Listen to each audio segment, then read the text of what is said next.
ជំរាបសួរពុកម៉ែបងប្អូនទាំងអស់គ្នាសូមណែនាំពីប្រភេទរទេះលក់ត្រីបង្វិលខ្នាតសណ្ដោងក្រោយខ្នាតនេះសម្រាប់ពុកម៉ែបងប្អូនដែលគាត់ចង់តាក់ម៉ូតូពីក្រោយជាប្រភេទចកេះរឹង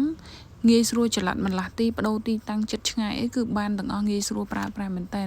ខ្នាតនេះបង្វិលត្រីអាំងចំនួន12ត្រីបងប្អូនដបូលយើងប្រើជាដបូលស្លាបបត់បិទបើកបានហើយកង់យើងប្រើជាប្រភេទកង់ឡានកង់សកួរខ្នាតនេះអតិជនកំងជាប្រភេទដោតភ្លើងតែបើសិនជាពុកម៉ែបងប្អូនដែលក៏អត់មានភ្លើងក៏អាចធ្វើការកំងជាប្រភេទភ្ជាប់ជាមួយនឹងអាគុយបានចកត្រីយើងប្រើជាប្រភេទចកអ៊ីណុកសុតតែម្ដងងាយស្រួលលាងសម្អាតមែនតើខ្នាតនេះគឺយើងមានស្លាបខាងមុខសម្រាប់ដាក់តាំងថាសត្រីឬបាយប្រអប់អីបានទៀតចំណេញមែនតើសម្រាប់ពុកម៉ែបងប្អូនដែលមានតម្រូវការអាចធ្វើការកំងបាន25ខេត្តក្រុងព័ត៌មានលម្អិតអាចឆាតចូលទៅក្នុង page ឬទំនាក់ទំនងបានតាមរយៈលេខទូរស័ព្ទដែលនាងខ្ញុំដាក់ខាងលើវីដេអូអាចធ្វើការកំងបាន25ខេត្តក្រុងសម្រាប់ទីតាំងសានអឹមស្កូវ location នាងខ្ញុំដាក់ខាងលើវីដេអូ